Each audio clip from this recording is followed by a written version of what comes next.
देहदान एक ऐसा शब्द जिसको सुनते ही शरीर में सुसरी सी आ जाती है। अगर देखा जाए तो देहदान का मतलब होता है कि मानव हित के लिए अपने शरीर का दान करना, किसी चिकित्सा संस्थान को या अनुसंधान संस्थान को। हम अक्सर किताबों में इस तरह की चीजें पढ़ते हैं। अगर हम अपने इतिहास में देखें तो महर्षि दधीची एक महान विभूति रहे जिन्होंने देवताओं को अपना शरीर मानव हित के लिए, जन कल्याण के लिए दान किया। आज के परिदृश्य में ऐसी घटनाएं बहुत कम ही देखने को मिलती हैं। 27 अक्टूबर सन 2025 को डॉक्टर सोनेलाल पटेल स्वशासी मेडिकल कॉलेज प्रतापगढ़ के प्रथम देहदानी स्वर्गीय श्री रमेश चंद्र मौर्य जी द्वारा जनहित में मानव कल्याण के लिए अपने देह का दान किया गया। यह एक बहुत ही बड़ी और प्रशंसनीय घटना रही, जिसका वहां के समाचार पत्रों ने, जनप्रतिनिधियों ने बहुत ही खुले दिल से सराहा और स्वागत किया। इस विषय में विस्तार से और अधिक जानकारी के लिए हम चलते हैं उनके सुपुत्र डॉक्टर राधे श्याम मौर्य, जो कि तेज बहादुर सपूत चिकित्सालय प्रयागराज में हड्डी रोग विशेषज्ञ हैं। उनसे बात करते हैं, उनसे जानते हैं। नमस्कार बॉस। नमस्ते सर। बॉस, एक ये बहुत ही बड़ी घटना रही और हम लोगों ने अक्सर किताबों में ही पढ़ा, लेकिन अपने आसपास कभी नहीं न देखा न सुना। लेकिन चूंकि आपको बहुत जानते हैं, आपके पिताजी से भी मेरी व्यक्तिगत मुलाकात हुई, तो उनकी इस घटना से मेरे शरीर में, मेरे मन में बहुत ही जिज्ञासा भी आई, बहुत सारे प्रश्न भी रहे। तो मेरा सबसे पहला प्रश्न है कि कृपया अपने पिताजी के बारे में बताएं, उनके जीवन के बारे में बताएं बॉस। मेरे पिता स्वर्गीय रमेश चंद्र मौर्य जी का जन्म 1951 के आसपास बदलापुर तहसील जो जौनपुर में पड़ता है, वहाँ पे एक ग्राम है पट्टी दयाल, वहाँ हुआ था। तो उनके पिताजी खेती करते थे, प्लस जो है मुंबई में रहते अपना छोटा मोटा प्राइवेट वर्क करते थे। और इनका जन्म यही गांव में हुआ था और जो भी शिक्षा दीक्षा थी वही गांव में हुई थी। पहली शिक्षा वहीं घर के नजदीक जो भी प्राथमिक विद्यालय था उससे हुआ, फिर मिडिल स्कूल बदलापुर में हुआ, उसके बाद सल्तनत बहादुर इंटर का डिग्री कॉलेज से और इंटर कॉलेज से उन्होंने अपनी आगे पढ़ाई करी थी।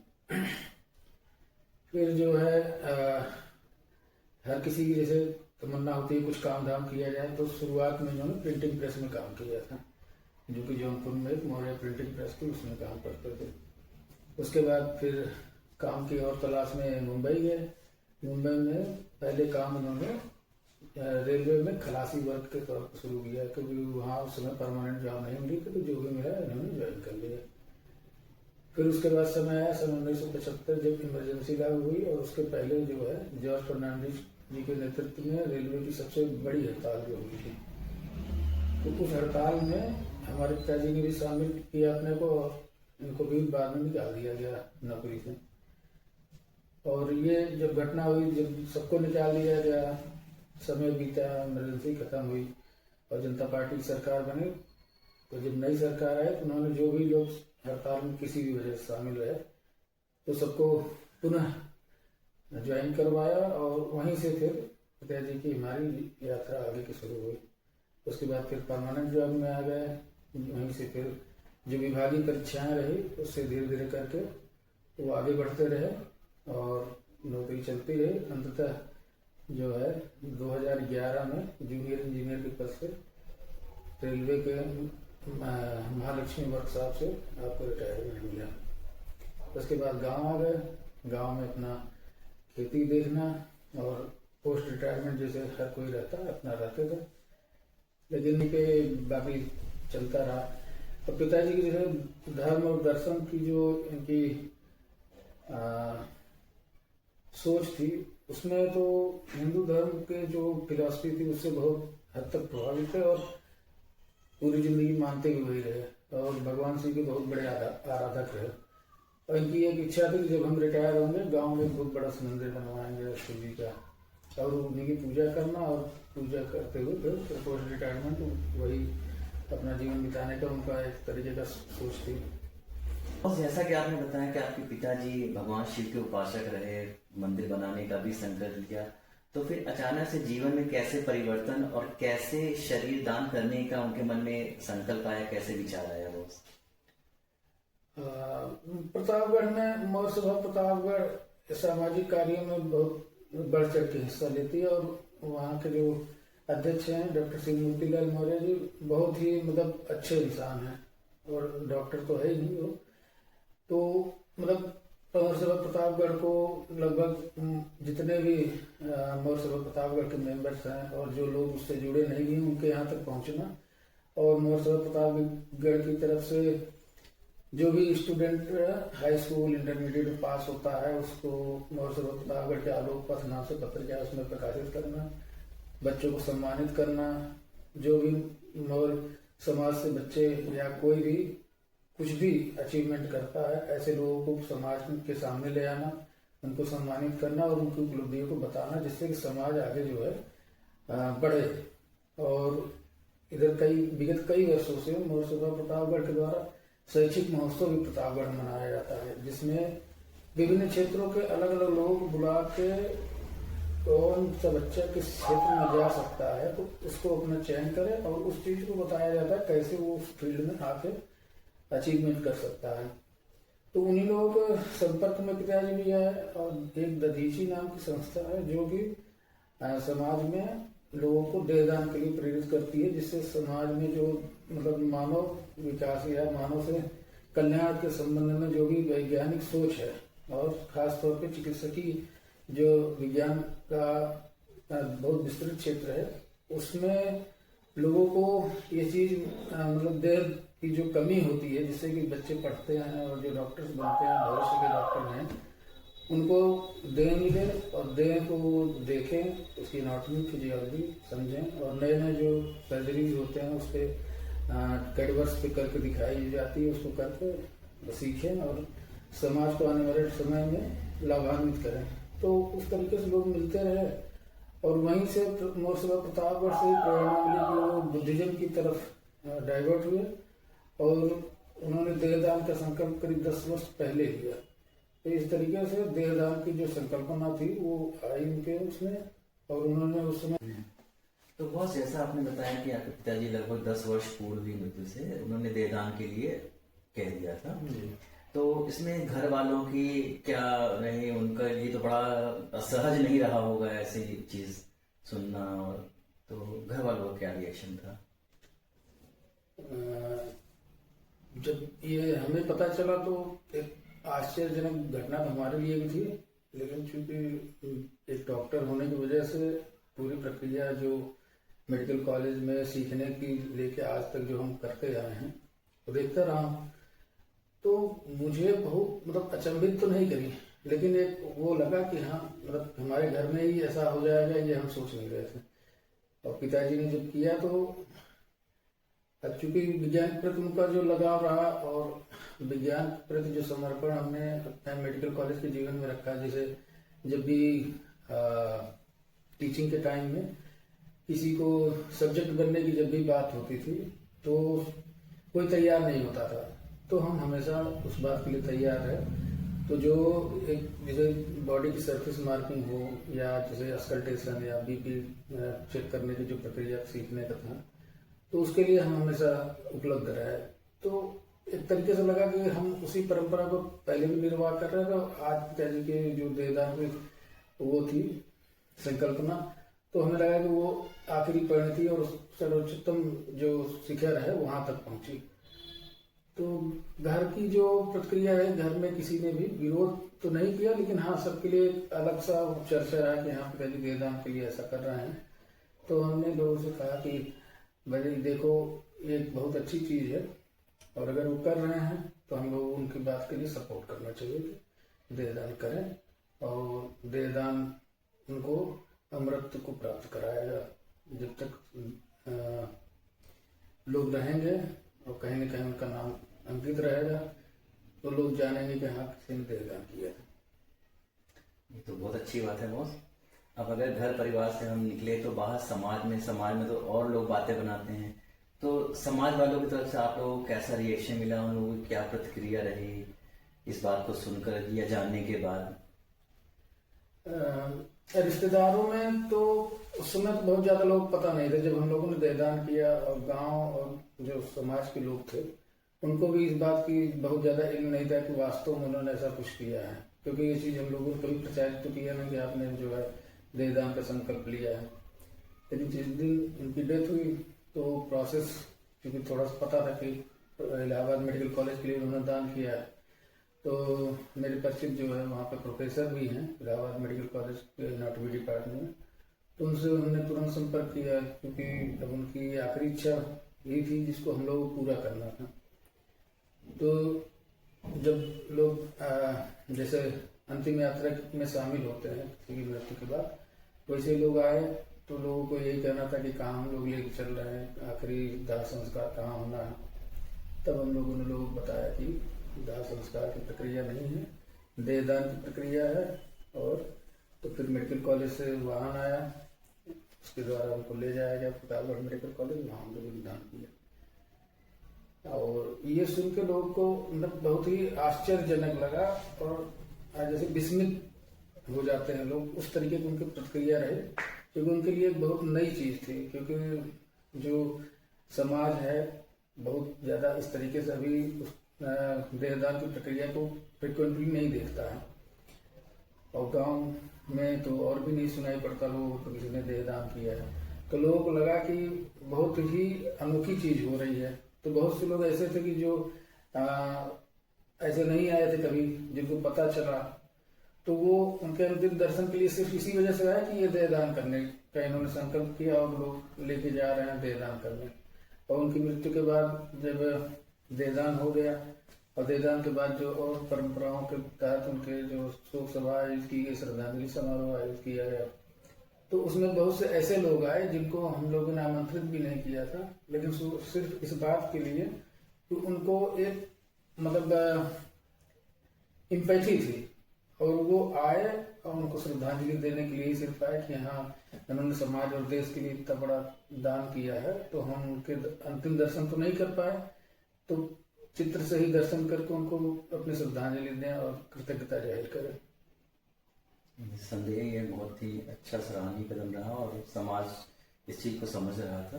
बस एक चीज और भी सुनने में आई अक्सर, मतलब हर धर्म का, हर संप्रदाय का अपना एक तरीका होता है कि वो आत्मा की मुक्ति के लिए, हिंदुओं में जैसे जलाते हैं, मुस्लिमों में दफन करते हैं, कुछ लोग जल समाधि देते हैं।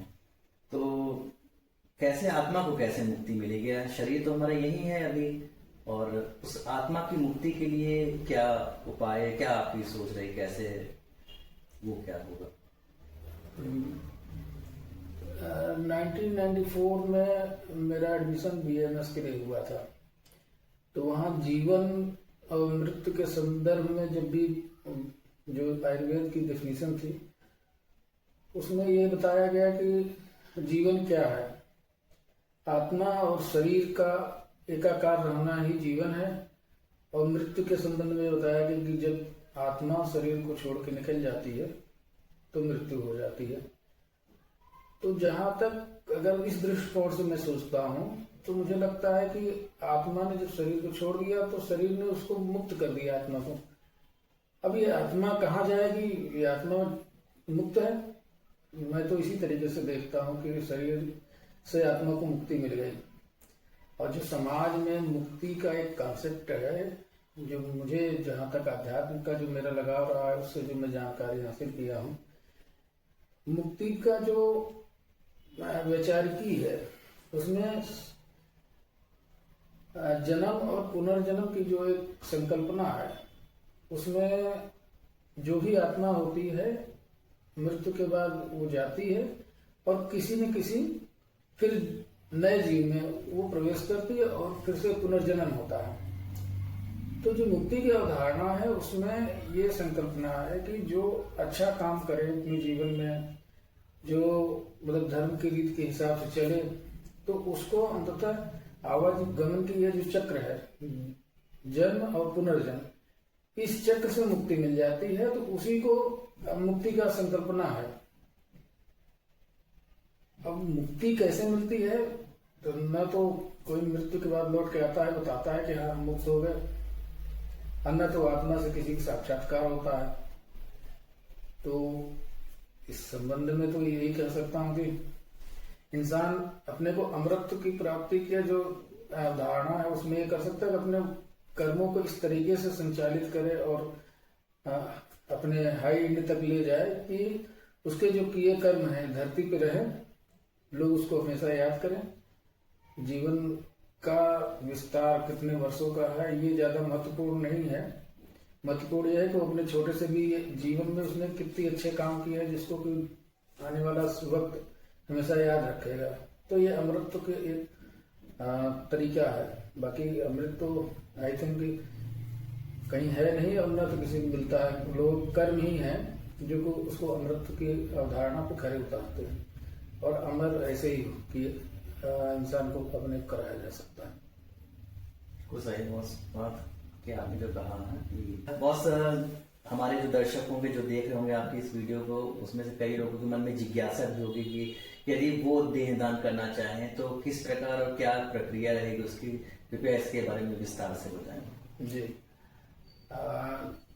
ऐसे लोग जो मतलब देहदान करना चाहते हैं और मानवता की अपनी लेवल पर सर्वोच्च योगदान करना चाहते हैं, वो देहदान अवश्य करें। तो देहदान की प्रक्रिया में एक प्रोफार्मा होता है जो कि नजदीकी मेडिकल कॉलेज के एनाटॉमी डिपार्टमेंट में रहता है। आपको उसे भरना रहता है, और जो व्यक्ति करना चाह रहा है उसको स्वयं को उसको या तो भरे या भरवाए किसी से, उस पर अपने दस्तखत करे और अपनी जो विल है उस पर लिखे कि हाँ हम मृत्यु के बाद अपने शरीर को दान करना चाहते हैं। देहदान दो तरीके से होता है, एक तो संपूर्ण देहदान होता है और कुछ अंगों का देहदान होता है, जैसे कुछ लोग नेत्रदान करते हैं, तो वो अपना भी उसमें लिख सकते हैं जिस भी तरीके से करना चाहें। तो अब जैसे आपने उस प्रोफार्मा को भर दिया और उसमें आपको एफिडेविट भी देना होता है। आप एफिडेविट बनवा के जमा करा दीजिए, आपका चित्र लगेगा उसमें, आपके दस्तखत होंगे और आपके जो वारिस होंगे उनके दस्तखत होंगे और प्रोफार्मा जमा हो जाएगा। और जब भी मृत्यु हो उस व्यक्ति की, महान आत्मा की, जो देहदान का संकल्प लेता है, तो फिर ये वारिसों का दायित्व बनता है कि वो मेडिकल कॉलेज के लोगों को, जो कि नंबर आपको प्रोवाइड किए जाते हैं, आप उस नंबर पे कॉल करके बताएंगे कि आपने देहदान का संकल्प किया था और अब उनकी मृत्यु हो गई है, तो कृपया देहदान स्वीकार करने की कोशिश करें। तो मेडिकल कॉलेज से आपको भेजा जाता है एम्बुलेंस, जो आपको आपके घर से जो भी आपकी धार्मिक रीति रिवाज हैं आप उसके अनुसार उनका आखिरी संस्कार करिए।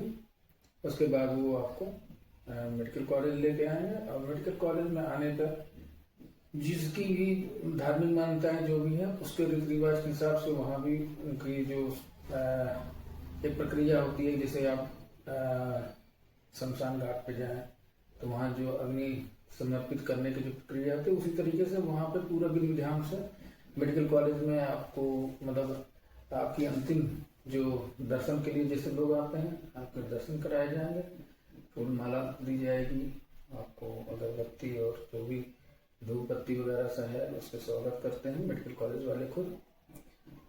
और उसके बाद जब प्रक्रिया पूरी हो जाती है तो आपको एक प्रमाण पत्र जो भी घर का सदस्य होता है उसको प्रदान किया जाता है। जो मतलब देहदान करने की प्रक्रिया में घर का वारिस होता है उसको नाम से जो दाता है उसका नाम भी लिखा जाता है उस पर कि हाँ इनकी देह को हम यहाँ स्वीकार करते हैं, और जो जिम्मेदार लोग होते हैं उनके उस पर दस्तखत होते हैं।